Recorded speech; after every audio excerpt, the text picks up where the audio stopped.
Well, an offensive explosion from the Vancouver Canucks gets them over the New Jersey Devils for the first time, I think, in 12 games that they've beat the New Jersey Devils, which is a crazy stat because not like New Jersey has been absolutely fantastic, but it is a really good performance from the Canucks, one where at times they were outplayed, analytically they were outplayed, but overall they felt like they had this game in their grasp. They did not trail at any point. They let the Devils in a little bit, but they put it away and didn't look back in the second period. As always, we'll break this one down. I'll give you my thoughts, and then we'll go to you, the people. We'll hear what you have to say, and that'll be what we do, as always. We'll start with the breakdown. Let me pull up my magic breakdown notes. It's Demko for the Canucks. It is Nico Daws for the New Jersey Devils, and the Canucks strike first pretty quickly in this one. 3.5 minutes in, it is JT Miller, comes in, realizes he doesn't have much to do, so he makes a nice patient play, doubles back to center ice, and then leaves for Brad Hunt, who has a lot of space, skates down the left wing, and when you take a clapper from 15 feet away from the net at the faceoff dot, if it's well placed, it's unstoppable. He had some mustard on it. It is perfectly placed, about 24 inches off of the ice, perfectly above pad height, and it is far post. A great shot from Brad Hunt. He gets his second of the year, and the Canucks have the early lead. JT Miller gets close. Nice little 1-T from Quinn Hughes, an absolute excellent save by Nico Daws. His highlight of the night. And then Brock Boeser makes a perfect pass to Bo Horvat. His shot goes off the glove of Nico Daws about 11 minutes in. And Niels Hoglander, as this puck is falling down, never even touches the ice. He just bats it in at about knee height. Beautiful play by Hoglander. And the Canucks are up 2-0, 11 minutes into this game. The Devils do get within one with about 3 minutes to play in the first period. It is Graves getting his fifth of the year from Sharon Govich. So it's a 2-1 hockey game going into the second period.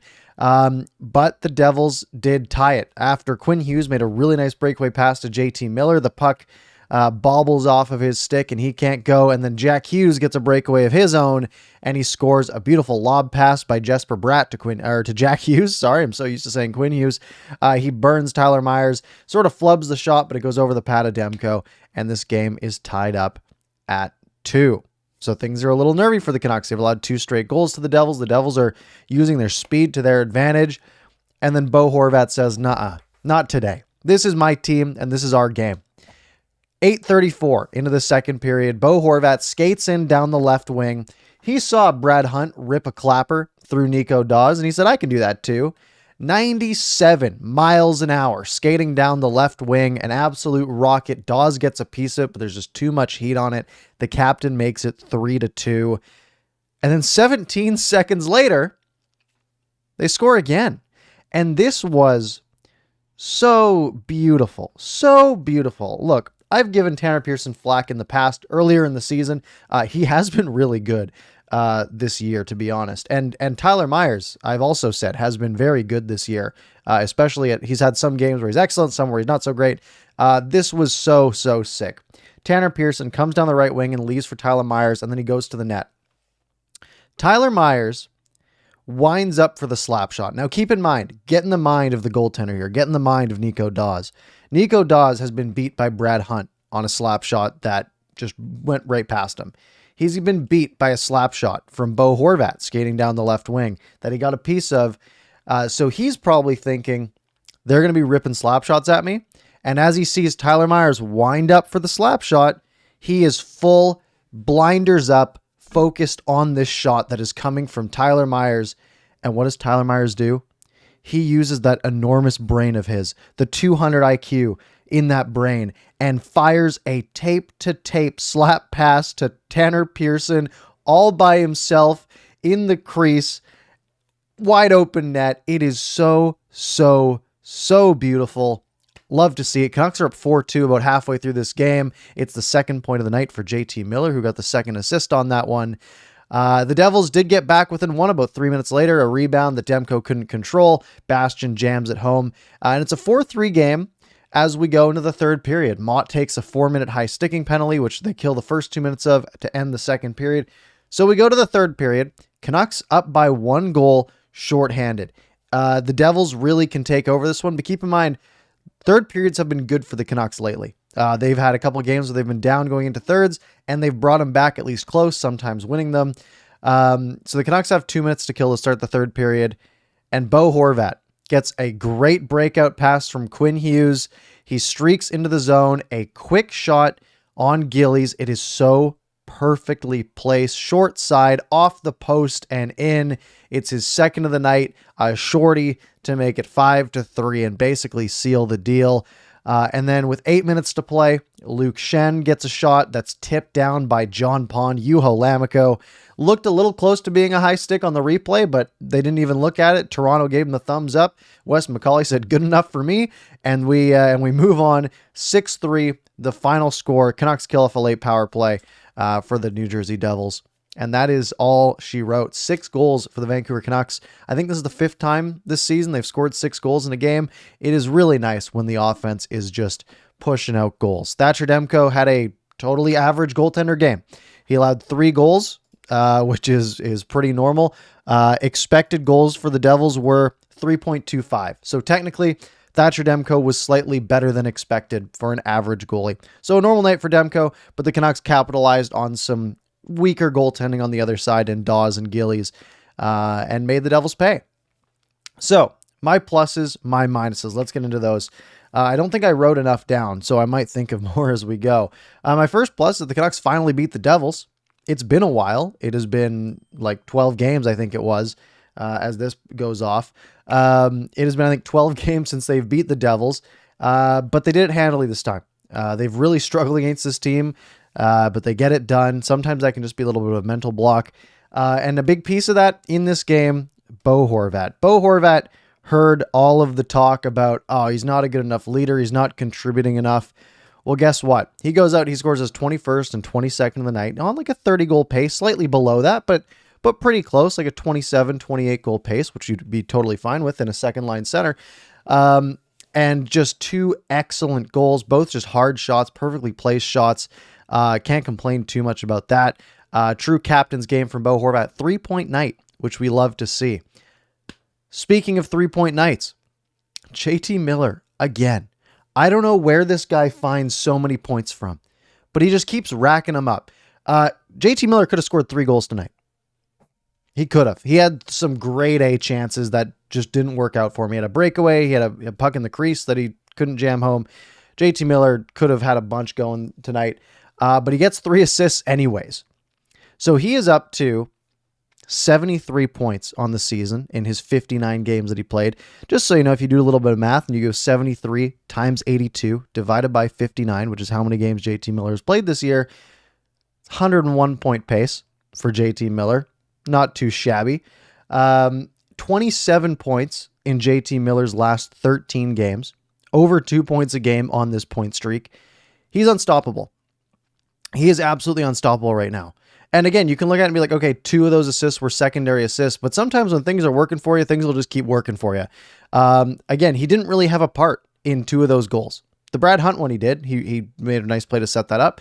But the Pearson goal he didn't really have much of a part of. The Horvat goal he didn't have much of a part of, but he gets credit for the assists anyways, and he's just racking up those points. Niels Hoglander gets a plus from me. Hoglander's been struggling a lot lately. You can look at, the fact that he only had 9 goals coming into tonight on the season. He's definitely had a bit of a sophomore slump. He has just been struggling overall. He hasn't looked super great under Bruce Boudreau. Not terrible, but replaceable is, I think, the word I would use. And then people, are going on Twitter and lots of the and showing analytics of the impact that Niels Hoglander has on the ice. They're net positive typically with Hoglander out there, and it seems to just be a lot of bad luck is sort of the underlying case. And I think that's fair. He just hasn't been able to convert a lot this year, but he gets one tonight. He gets on the board. He gets his 10th of the season. It was a nice goal. Just sort of batted it out of the air.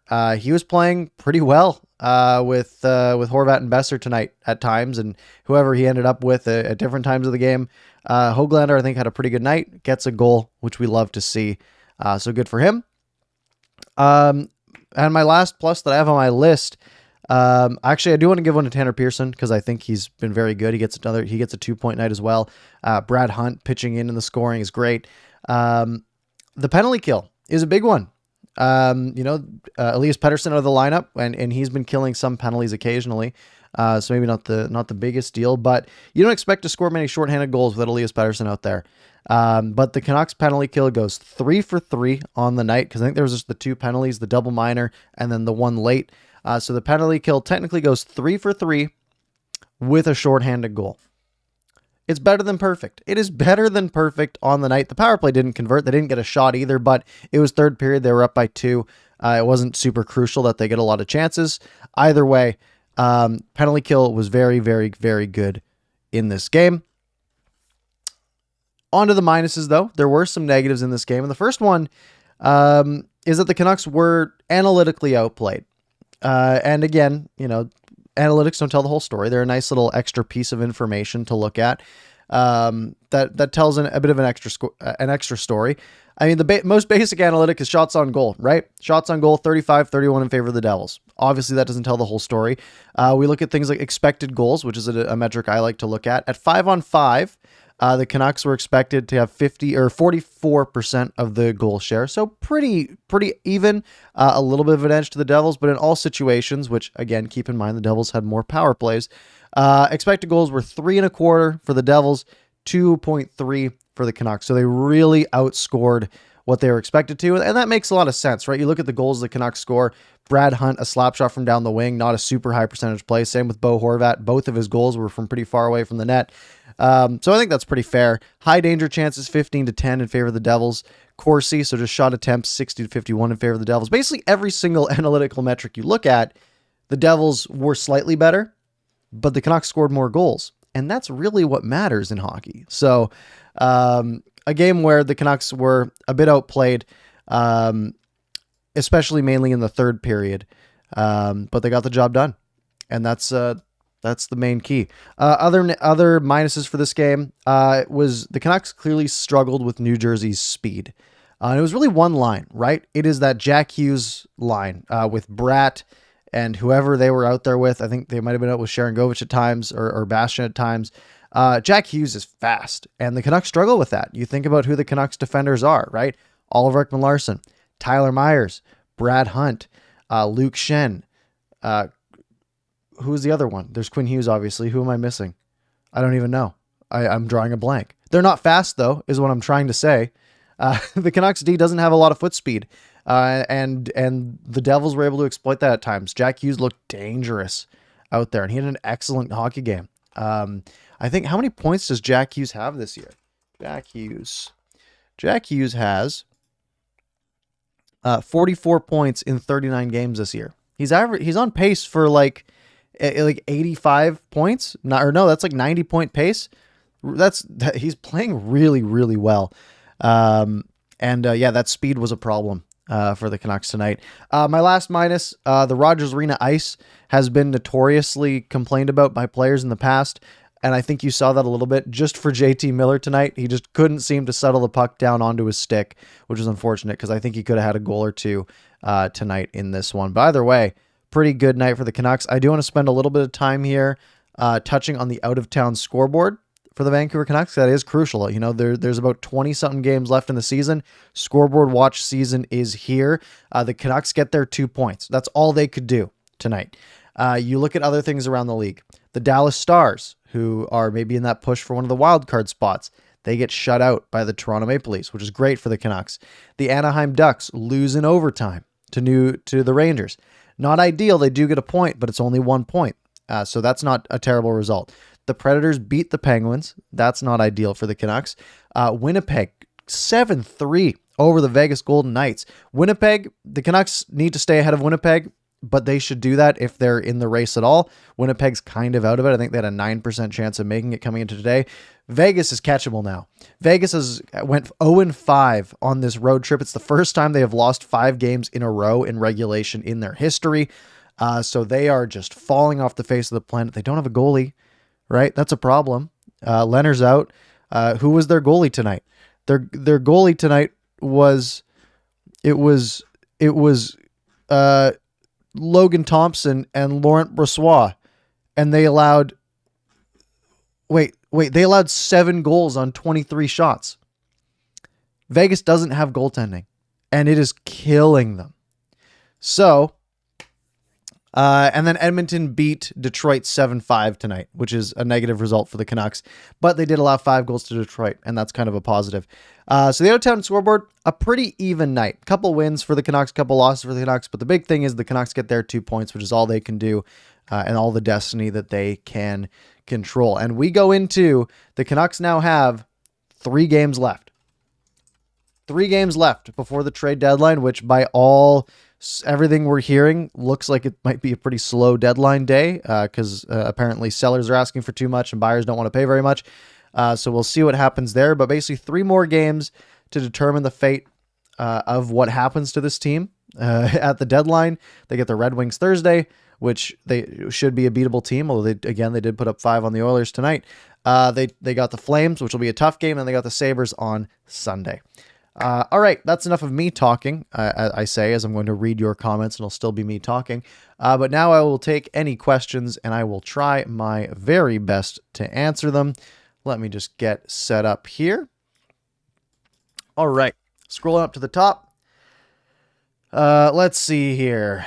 Blitz saying 1 point back at the final wild card, and I didn't even look at this. I just talked about out-of-town scoreboard.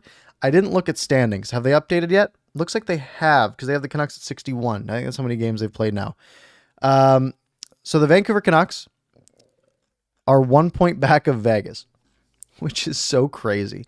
So Vegas holds right now that second wild card spot, 68 points in 62 games. Canucks are 1 point back with the game in hand. The Canucks are ahead of Vegas now in points percentage, which is absurd because 3 months ago, that was the craziest pipe dream of all time. Dallas right now by points percentage should have that second wild card spot. They have 3 games in hand over the Canucks with the same amount of games, or with 3 less games played, 3 games in hand, same amount of points. But for the Canucks here, their target line should be top 3 in the Pacific. That's going to be the easiest way to get in, because then you don't have to worry about what the Central's doing. And right now they are 3 points back of the Edmonton Oilers. The Oilers have a game in hand. So unfortunately, the Oilers get a win tonight, but the Canucks do play the Oilers, I think, one more time this year, the very last game of the season, so maybe that might be enough to swing it. But yeah, standings watch is getting interesting. Jog Paul asking, why no Canucks after dark yesterday? It will be tomorrow. I had a hockey game yesterday, so I was busy. Also, this is way bigger than normal. Let me adjust it. Perfect. It will be tomorrow night, 10 p.m. Let's see here. Chris Lee giving a shout to Hoglander, saying he was absolutely flying out there today. I agree. Hoglander was very, very, very good.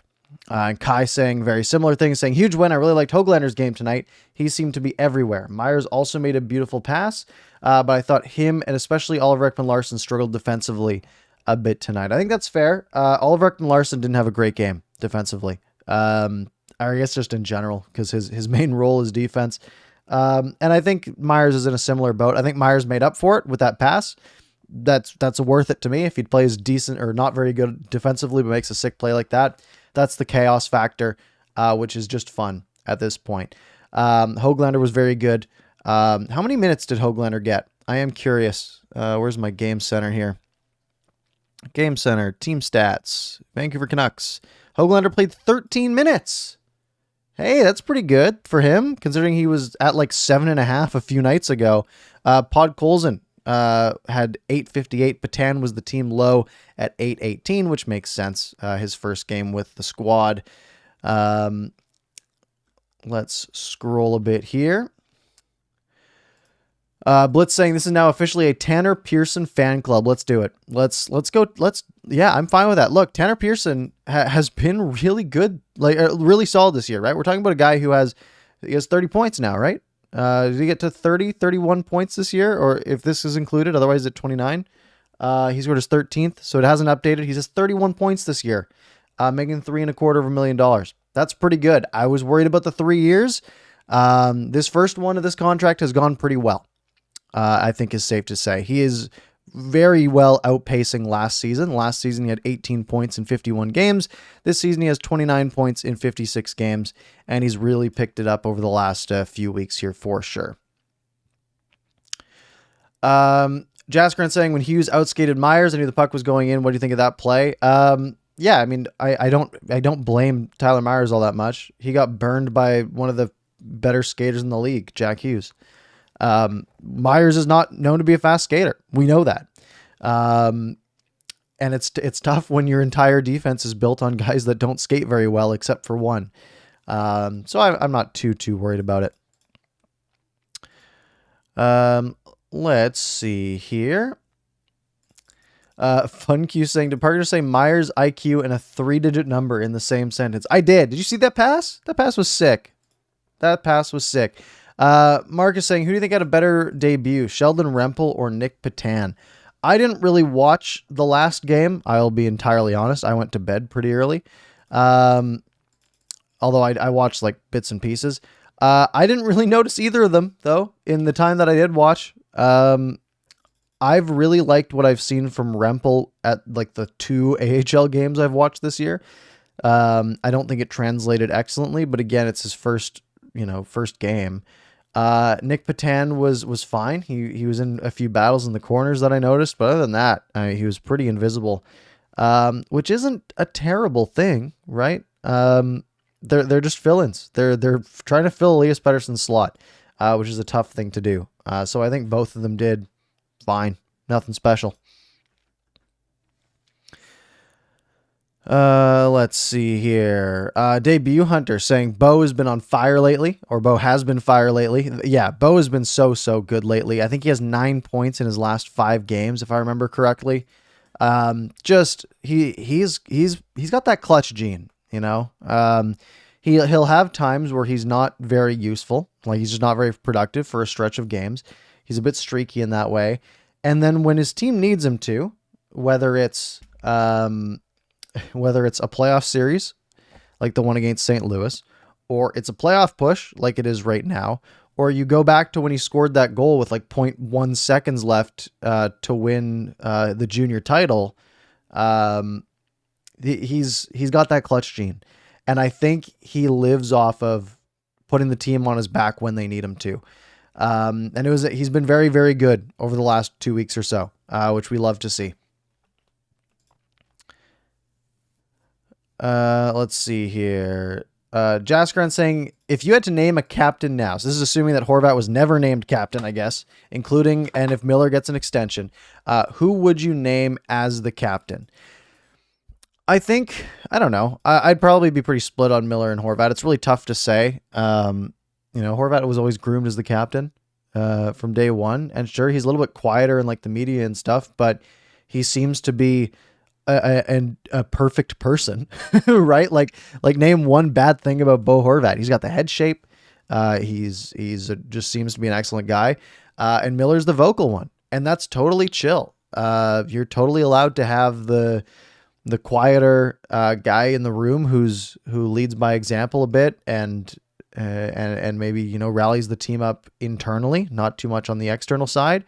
And then you have Miller, who's a lot more vocal and emotional, I think it's fair to say, in a good way. I wouldn't complain with either of them, and it doesn't matter. One is the C, one is the A. They can both be leaders. This is such a good problem to have. It's such a good problem to have too many leaders, in the dressing room. Right. So I'm not too worried. Scout has booked field trips to Dallas, Vegas, and Phoenix in the next few weeks to watch the Canucks play. Nice. That'll be fun. I did that a couple years ago through California. I did LA, Anaheim, and San Jose, and that was pretty fun. Except, man, Anaheim sucks as a town. I was in Anaheim like 4 days ago, but man, Anaheim sucks, except for Disneyland. The rest of Anaheim is it's just nothing. It's just nothing. What else do we got here? Let's see here. Davey Hunter saying, without Elias out there and with Mott in the box. I didn't even mention that. Yeah, the penalty kill with Tyler Mott in the box for 4 of those 6 minutes. That's really, really good. They pulled that out. Christian, I forgot about Hamonic. Yeah, when I listed all of the defensemen, and I completely forgot about Travis Hamonic. Whoops. The Elder says Myers was a slug on Jack Hughes' goal, but wow, nice pass to Pearson. Look, you put any of us out there with Jack Hughes skating past us, and he is blowing by us. What can you do, right?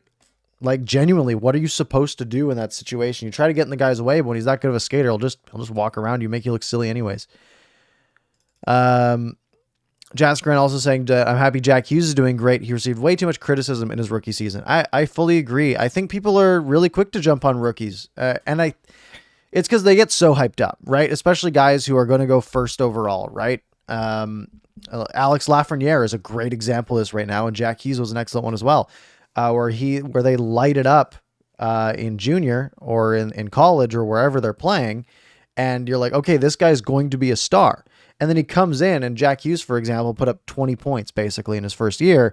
People were like, oh, that's not what we were promised. And then the next year, 30 points in 56 games, quite a bit better. 50% more production. And now this year he is just unstoppable. Which, yeah, you love to see it. Especially, he's not in the Canucks conference. He's not a rival. You like to see good players be good. It's good for the league. What else do we have? Duffman says that Vegas deserves to suffer more. Agreed. Joggable saying that's what they get for kicking Fleury to the curb. True. Fleury, Marc-Andre Fleury. Let's go to his stats. I want to see this man's stats right now. Marc-Andre Fleury has a 909 this year, which isn't great, but keep in mind he's playing in front of that Chicago defense, which isn't that great. We're talking about a goaltender who's making $7 million this year, who literally, didn't he win the Vezina last year? Yeah, he won the Vezina last year, right? With a 928 save percentage. Could you imagine if he was still on this Vegas team? They'd be top of the division probably. But the problem is Leonard struggled for a bit, then he got hurt, and now they have Logan Thompson and Laurent Brossoit, whose name I still can't say. and they're just collapsing. They're just collapsing. And it's beautiful. It is beautiful. I think we can all agree on that. Let's see here. Kai saying that JT Miller is now tied for 6th in league scoring. Isn't that crazy? Isn't it crazy to have a guy that high up on the standings there? Yeah, he is. He's got what, 73 points. He's tied with, I think, Kaprizov. Let me pull this up here. Oh no, I'm on the Canucks stats. Gross. I don't even know how to get out of this loop that I'm in. Stats by player. Sort by points. JT Miller, 73 points. He's tied with Kaprizov and Kadri. That's crazy. That's so unreal. He's 4 points behind Austin Matthews, which is absurd. And he's going to be a top, whether he's top 10 or even if he's a top 20 scorer by the end of the year, which if he'd have to fall off quite hard. What a season he's had. He's been so good. Jaskaran with a good quote from Sutter saying playing Colorado in the first round would be a waste of 8 days. I love it when NHL people in general, whether it's coaches or players, are smart enough to say things like that. Like, he knows how good Colorado is. Now for the Flames, I think the Flames would be one of the harder matchups for Colorado. Maybe I'm just not basing that on anything smart. But you look at some of the other teams, like the Flames are very stout defensively, right? They have the fewest goals against in the league. No, the Hurricanes do. They have the second fewest goals against in the league, though, by 4. And they have, they score a decent amount too. They score almost, 3.5 goals a game. They'd be a really tough matchup for Colorado, I would think, who's a lot more high flying, offensively. That would be a fun series to watch, although I would definitely be rooting for Colorado. BL Tubes, with a Martin call-up looking unlikely, would you give Halak the Calgary game to get a better shot of split this weekend? Oh, we have to do this again, don't we? Okay, maybe we'll talk about this more on Thursday. But man, I hate this. The which goalie do you start in which game? Saturday, Hockey Night in Canada against Calgary, and then Sunday against Buffalo. You have to win that Buffalo game because it's a bad team. And that Flames game, you are likely to lose anyways because the Flames are a better team than you. So do you say we put Demko in the first game because we want to give ourselves a chance to win that one, and then Halak can handle Buffalo, and then you risk losing both or winning both, and it's kind of panic. I don't know. Usually you give the good goalie the first game, the bad goalie the second game. Tampa Bay did the opposite this last little bit here. They gave Vasilevsky to the Canucks, and it worked really well for them because Vasilevsky won them that game on Sunday. I don't know. I don't know. I just don't want to. I'm scared of Halak playing. When's the last time he played? Was it how many? It was what, like the 28th of February, the last time they played against the Devils? They lost that game 7-2. I don't know. I don't want to see Halak in there, but I know he has to play one. So it is a really odd, tricky scenario. Fun Q, did you win your playoff game? No.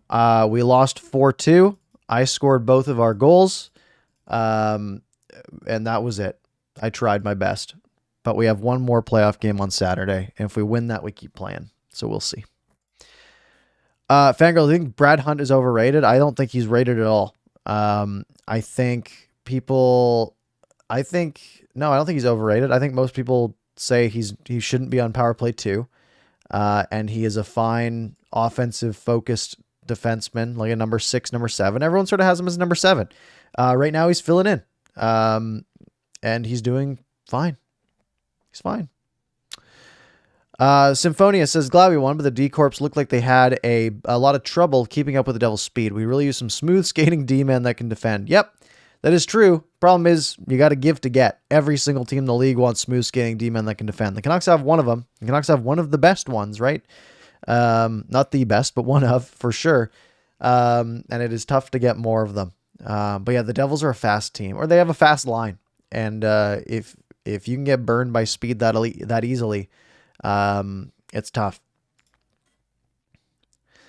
The Elder, Leafs played a rookie goalie and got a shutout versus Dallas.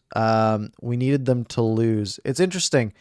You say them to lose. They wanted Dallas to lose. Although it would have been funny if Toronto lost and then they needed to trade for Halak or something. But yeah, it's good that the Stars lost. Very, very good that the Stars lost.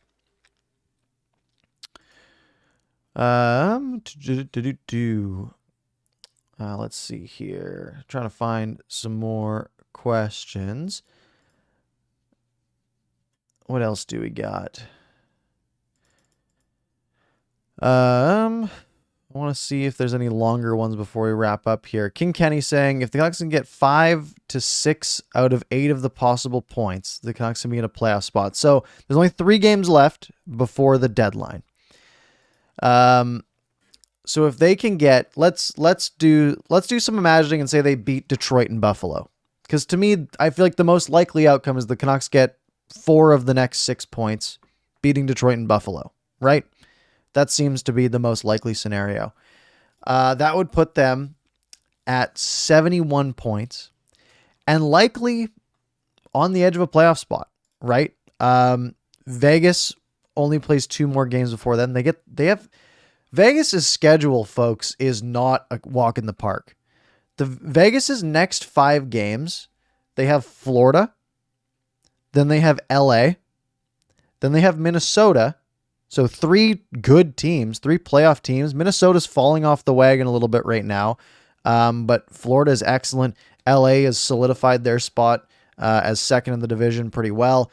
They have Minnesota. Then they have Winnipeg and Nashville, who are, pretty solid teams as well. Jets are on the outside looking in. Predators are in a playoff spot. And then they get the Blackhawks and the Kraken, and then they get 2 games against the Canucks.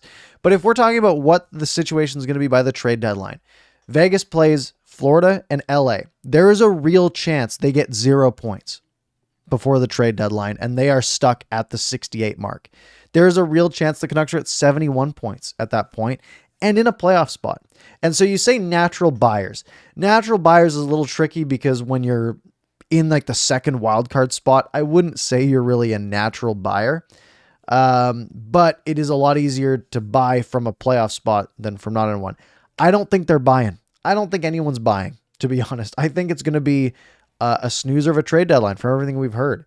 Unless they can get a cheap depth piece, which, again, I don't know why they would really in this scenario, because I don't think that's going to be what puts them over the edge to win a Stanley Cup or anything. But, man, the Canucks can make it interesting. That is for sure. Jaden saying that JT has the most points in the league since February 12th. Well, yeah, that's his point streak. That'll happen with a lot of players when they're on active point streaks, on a long point streak. They'll have the most points in the league for that time, and that's fair. But I mean, the fact that he's averaging over 2 points a game over that span, right? 27 points in his last 13 games is a pretty good number. Let's see here. What else do we got? Edmund saying, do you think Pettersson's injury is his wrist? I do. It was pretty clear when it happened in the game when he shook his wrist, and then the fact that he went to the bench and then he missed the next game. It's pretty obvious. Boudreaux seems really adamant that this is a true day-to-day, and I like that he specified that, because day-to-day doesn't mean anything in the NHL. But he said, no, this one's actually day-to-day in theory. Hopefully he's right. They said they're hoping to have him back for Thursday's tilt, which would be very nice for the Canucks, going up against the Red Wings. The Red Wings can score, so it'd be nice to get some goals for the Canucks here. And hopefully he's back in the lineup on Thursday, but also hopefully he doesn't overdo it and injure it further. That's the fear. Callum, just straight up, do you think the Canucks will make the playoffs? I'm so torn on it. Most models will have the Canucks probably after tonight around maybe like the 30% mark. Where were the Canucks coming into this game? I have it bookmarked here, from The Athletic at least. Canucks were at 20% coming in. Out of town scoreboard went well, and the Canucks won this game, which they were favored to win. So they might be at like 25% on The Athletic. Money Puck has them, this updated 2 hours ago, so it won't include the Canucks game. They have them at 18.4, so they'll probably go up to about 23-24% on that side. It says if they win their next game in regulation, it goes up to 22, and then some of the other losses, like 23%, let's say, on the Money Puck side. However, obviously the Canucks have been a lot better over the last 3 months, right? They have been one of the top teams in the NHL over the last 3 months since Boudreaux joined. They've had some ups and downs. They've had some runs. The Canucks are going to need to continue to play very well, and they're going to need to keep winning 2/3 of their games, right? It really comes down to that, or at least getting 2/3 out of the points, right? They need to keep converting at like a 667 clip. I think it is very doable. I think it is also very possible that they don't do it. I am pretty 50-50 on it. Let's see here. Elder talking about Sutter, saying Sutter's coming back. I don't think Sutter's coming back. He skated today, which doesn't mean all that much. It's good. It is good progress. It doesn't mean he's a week away, right? He could be 4 weeks away. He could be 16 weeks away, right? We don't know. But I wouldn't get sorry, I had the wrong comment up there. I wouldn't be too sure on it being Sutter, on Sutter coming back. Debut wants a straight up prediction. Where do we finish? Third in the Pacific, wild card just missing. If I had to put money on it, if I had even odds on whatever I picked, if I was putting money down, I would bet on the missing. If I had even odds. If I had 4-1 odds on the Canucks making the playoffs, assuming they have a 25% chance of making it, then I'd be putting my money on them making the playoffs. Because I think that would be good odds. I don't know what sports books have it at. I'm actually quite curious. I don't know if Bodog allows me, not a sponsor, by the way. So don't give them your money unless they pay me. I wonder if I can see, can I go Oh man, their website is not working very well right now. Can I do like futures? Can I say Canucks to make the playoffs? Is that a thing? Player awards? No, it's just all player awards and stuff. Yeah. Again, I'd have to have good odds to say they're making the playoffs. Hulk Logan says, do you think Winnipeg gets a wild card? I don't. I think they're falling a little too far out of it. Gus says, do you think we should re-sign Sutter since it's the last year of his contract? I think Sutter's going to be a PTO guy next year. If he's back. If Sutter is ready to come back next year, I think he's going to get a PTO because I think it's so uncertain after missing basically literally an entire season from long COVID symptoms. I think, yeah, you gotta, he'll have to go on a PTO or something. And then if he's fine, then sure, you can probably go vet minimum, right?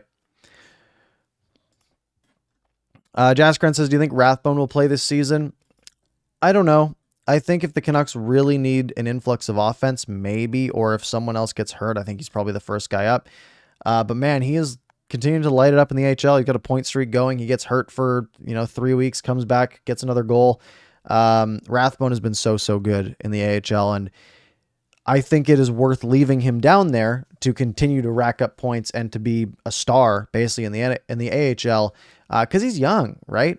And then come to the NHL, late this year as a playoff addition, as sort of a black ace for the Canucks if they're close. Yeah, I think he could get a couple games late if needed. And with that, we're going to wrap up, folks. That's it. We're going to wrap up there. Make sure you're subscribed, by the way. And tomorrow night, Canucks After Dark on the Canucks After Dark YouTube channel. It's linked down below. While you guys are here, if you could go over, there's how many of you guys are here? Oh my goodness, I'm on the wrong pages. There's like 190 people in here, which is awesome. Thank you guys very much for joining me. Make sure you're subscribed. That would be very big for me. Make sure you hit like, and make sure you go subscribe to the podcast version of this. Maybe listen to one of them would help me a bit, and leave a 5-star review on Apple Podcasts, because that's sort of the biggest sort of push that I can get on that side, and I would really appreciate it. There was one that came through from JFK, who gave us a 5-star review a couple weeks ago, which I really appreciate. And yeah, I hope you guys all have a great night.